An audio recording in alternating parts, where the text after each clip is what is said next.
You're watching Philadelphia Eagles now right here on Chat Sports. Chase Sr. here with you. Coming up, my instant reaction to the Eagles' second preseason game. And once again, it was drama-filled, coming down to the wire with the Eagles making some big plays offensively and defensively late. And Philadelphia in the process moving to 2-0 in the preseason, 14-13 winners against the Patriots in Foxborough. And the biggest storyline coming out of this game: who is going to back up quarterback Jalen Hurts week 1 against the Packers in Brazil? Our eyes are telling us something clear. And when you watch these two preseason games, on top of what Tanner McKee did last preseason, he is a better option, a better quarterback than Kenny Pickett.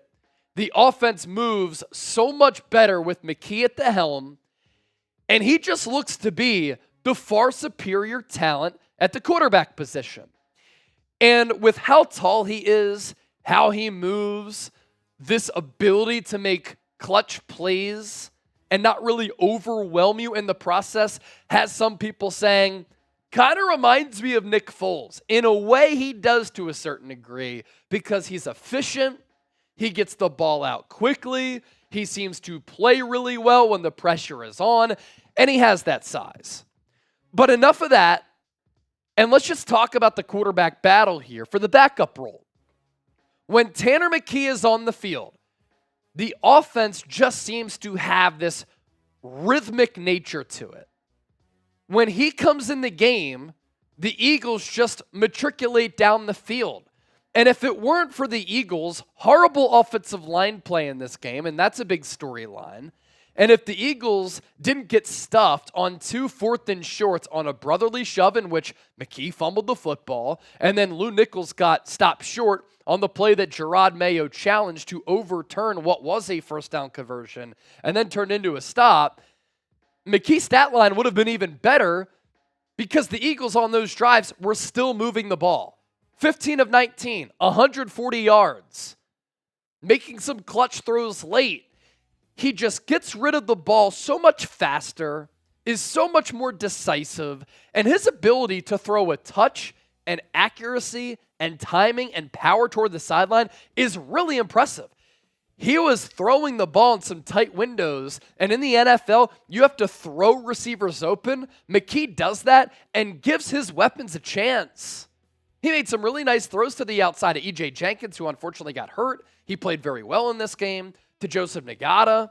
And when Kenny Pickett is in the game, everything seems hard for this offense. He doesn't have the arm strength or the size, and he struggles to get rid of the ball. Now, again, the offensive line did not do him any favors, but he holds onto the ball forever and hesitates and double clutches, and that led to sacks and broken plays. So Dave Spadaro, who writes for PhiladelphiaEagles.com and is obviously very well in the know with this Eagles organization because he works for the team and is a sideline reporter for these Eagles preseason broadcasts and does video content on the website. He has said the Eagles look at their quarterback situation as them having 3 QBs. But he said that they view Kenny Pickett as the number 2 and they really like him. But our eyes aren't lying to us. Tanner McKee is the better player as compared to Kenny Pickett. So that's how I want to start the show here tonight, because I truly do believe that McKee is the better option. And we know that the backup quarterback role is important for Philadelphia. A.J. Feely, Coy Detmer, Jeff Garcia, Nick Foles, Michael Vick. It's a position that the Eagles do invest in. Now, before we continue to move forward, a lot of compliments about Vic Fangio's defense. Be sure to subscribe to the channel. Earlier today, we surpassed 78,000 subscribers, so continue to hit that sub button here. Now, on the first offensive drive for Philadelphia, there was a great punt from New England. The Eagles were pinned inside their 2-1. Not an advantageous spot for Kenny Pickett, but he missed John Ross on a long ball. John Ross showed some flashes, unfortunately left this game with a concussion. He has been snake-bitten by injuries throughout his entire NFL career. I thought it was of note that the Eagles were using him as the backup punt returner and kick returner, meaning they were giving him some opportunities there. Kenny Gainwell got the start, had a nice catch out of the backfield, CJ Uzama had a bad block leading to a TFL on Will Shipley, which brings me to the tight end 2 position. That's a little bit of a concern here for the Eagles because behind Dallas Goedert, who is that second tight end? Will Shipley continues to pop. Will Shipley can play. And the shake and bake that he has to his game, the patience and surprising power and vision that he has running it, and then his ability to catch the ball out of the backfield, I think Will Shipley, we could see him have a role for this Eagles offense in year 1. Now, can he overtake Kenny Gainwell as RB2? I'm not sure about that right now, but if that happened at some point this year because he continues to make plays, that would not surprise me. Offensive line play. Last couple of years, the Eagles have had some of the best offensive lines in the NFL. They have depth there. Sometimes they always have that 6th versatile offensive lineman. They didn't really have that this year. They thought it was going to be Mekhi Becton, but he's played so well at right guard, and Tyler Steen has struggled and got hurt again tonight that he has been replaced by Mekhi Becton. So the offensive line depth is an issue for Philadelphia. And if they suffered an injury along the offensive line, that would be a concern for this team because the backup options have not been good. We had a Dylan McMahon hold. We had a Max Sharping missed block. We had a Trevor Keegan penalty. The Eagles struggled to run block and pass block, which also is an indictment on Kenny Pickett and a compliment to Tanner McKee because with bad offensive line play, he still made plays. Lastly, offensively, Ty Davis-Price has some juice. I think the Eagles are only going to have 3 running backs on this 53. If they keep a 4th, TDP is the best one. He can really run it. He has some pop. The balance, power, speed combination is very impressive, but he can't pass block. He can't really catch the football. That's why he might not make this team, but a practice squad candidate, I think so. Going to talk defense coming up. A lot of good things to talk about with Vic Fangio's defense. But first, if you're looking for a new Eagles jersey going into the 2024 season, you can get your Saquon Barkley jerseys right now at chatsports.com/Saquon jersey. If you're looking for another Eagles jersey and you use that link down below, it'll take you to our friends at Fanatics, and you can find other Eagles jerseys still using that link, which is hanging out down below in the show notes and attached to the pinned comment of our instant reaction video. Defensively, Eagles were really good against New England tonight, good against the run, good against the pass, limiting explosive plays, got a pass rush, generated a turnover. More on that in a moment. And they were really dominant against New England during the joint practice session on Tuesday. Jalen Hurts has not thrown a pick all of training camp. And it became a national talking point today on Fox Sports on First Things First, because Nick Wright had said it's just because this Eagles secondary might be awful.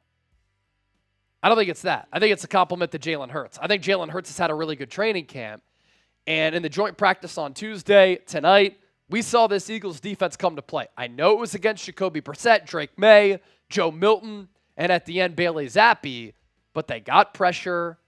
Some players turned heads. They looked good. They generated turnovers.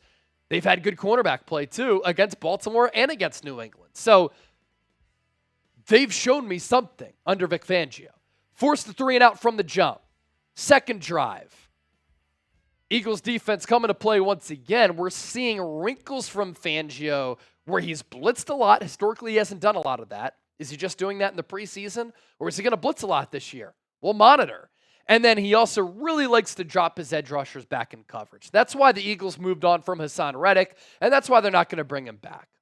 Speaking of edge rushers who are dropping back, Bryce Huff, Eagles played him once again in this game. And Vic Fangio playing some starters once again. He had an excellent play against the run. That is said to be a weakness for him. And then he dropped back in coverage and made a really nice play, getting out to the receiver to make the tackle, and it was a big hit.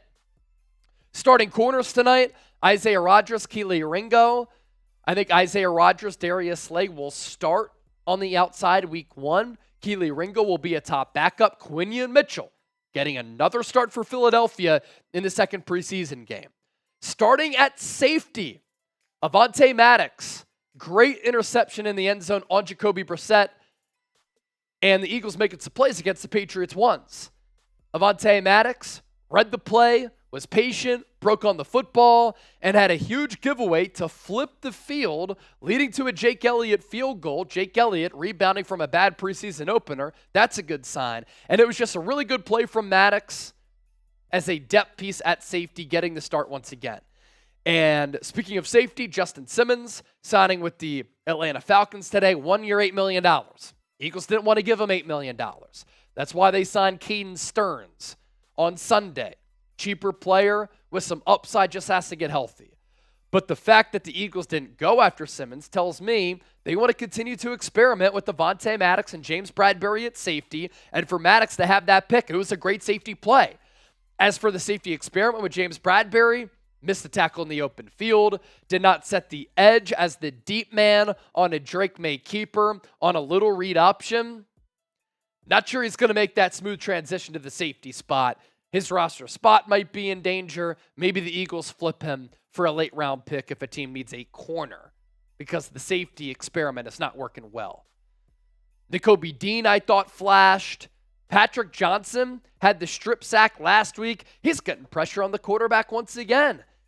Depth at the edge rusher spot. It looks as though Patrick Johnson is going to be able to give this team that. I think a player who has popped the last 2 games has been Nolan Smith. Was whistled for a roughing the passer, but had a great sack where he ate a double team, was able to shake the double team, and sack Drake May.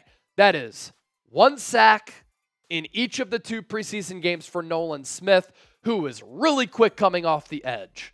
PJ Mustipher, a traditional nose. He was active. Keely Ringo continues to put really good plays on tape.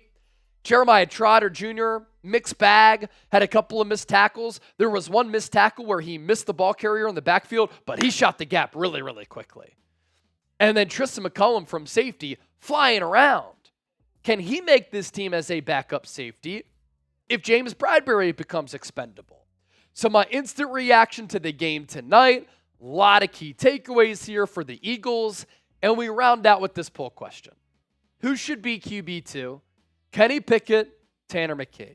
Type KP, type TM. Don't forget to hit that subscribe button. We'll be back for preseason game number 3 next weekend. And in the meantime, Eagles videos coming your way on the daily.